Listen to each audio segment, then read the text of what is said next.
பீகாரில் வாக்குகளை பெறுவதற்காக பாஜக இத்தகைய அரசியலை செய்கிறது. பிரதமரே இப்படி பேசியிருக்கிறார் என்பது அதிர்ச்சி அளிக்கிறது. பீகாரை சார்ந்தவர்கள் தமிழ்நாட்டில் ஏதாவது புகார் அளித்தார்களா? அப்படி ஏதேனும் பதிவாகி இருக்கிறதா? அதற்கு ஆதாரம் இருக்கிறதா என்று தெரியவில்லை.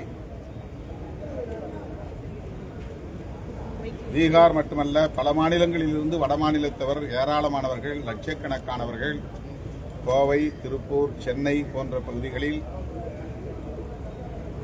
புலம்பெயர் தொழிலாளர்களாக பணியாற்றி வருகிறார்கள். அவர்களுக்கு இங்கே எந்த பிரச்சனையும் இல்லை. எப்படி இவ்வளவு பெரிய அண்டப்புழுகை, ஆகாச புழுகை ஒரு பிரதமர் தேர்தல் ஆதாயத்திற்காக பேசுகிறார் என்ற கேள்வி எழுகிறது. இது எவ்வளவு ஆபத்தான ஒரு அணுகுமுறை என்கிற அச்சம் மேலெழுகிறது. தமிழ்நாட்டிலே அப்படி ஏதேனும் வழக்குகள் பதிவாகி இருக்கிறதா என்ற ஆதாரத்தை அவர் காட்ட வேண்டும். இது ஏற்புடையதல்ல. பிரதமர் அவர்களின் இந்த கருத்தை விடுதலை சிறுத்தைகள் கட்சி வன்மையாக கண்டிக்கிறது.